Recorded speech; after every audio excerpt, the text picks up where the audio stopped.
যোৱা দেওবাৰে মুখ্যমন্ত্ৰী হিমন্ত বিশ্ব শৰ্মা কেবিনেটে ৰাজ্যৰ বিদ্যালয়সমূহৰ ৰান্ধনি সহায়িকাসকলৰ মাননি কেৱল মাত্ৰ 500 টকাকৈ বৃদ্ধি কৰি প্ৰতি মাহে 2000 টকাৰ কৰাৰ সিদ্ধান্তক আমি আদৰণি জনাব পৰা নাই। যোৱা 2005 চনৰ পৰা আৰম্ভ হোৱা এই বিদ্যালয়ৰ মধ্যাহ্ন ভোজন আঁচনিত জড়িত ৰান্ধনি সহায়িকাসকলে যোৱা 20 বছৰে বহু আন্দোলন প্ৰতিবাদ আৰু আদালতৰ হস্তক্ষেপৰ পাছতহে 1500 টকাকৈ মাননি পাবলৈ সক্ষম হৈছিল। যি সময়ত মন্ত্ৰী বিধায়কসকলে নিজ নিজ ইচ্ছা অনুসৰি নিজৰ দৰমহা বিগত 20 বছৰে প্ৰায় 6-7 গুণ বৃদ্ধি কৰিলে, যি সময়ত ব্যাপক মুদ্ৰাস্ফীতিৰ ফলত অত্যাৱশ্যকীয় সামগ্ৰীৰ পৰা জীৱনদায়িনী ঔষধলৈকে সকলোৰে মূল্য আকাশলংঘী হৈ পৰিল, সেই সময়ত কেৱল মাত্ৰ 1500 বা 2000 টকাত এটা পৰিয়াল চলা সম্ভৱ জানো?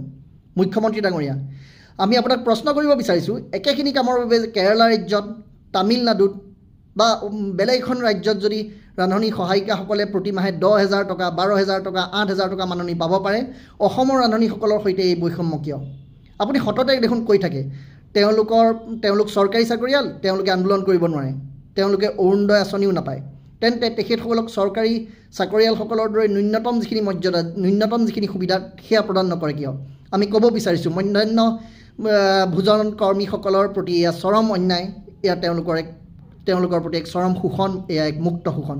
আমি দাবী জনাইছোঁ চৰকাৰে সদ্ভাৱ দেখুৱাওক, শ্ৰমৰ মৰ্যাদা দিবলৈ শিকক, তেখেতসকলৰ মাননি অন্ততঃ 9,600 টকা যিটো তেখেতসকলৰ দাবী সেয়া প্ৰদান কৰক।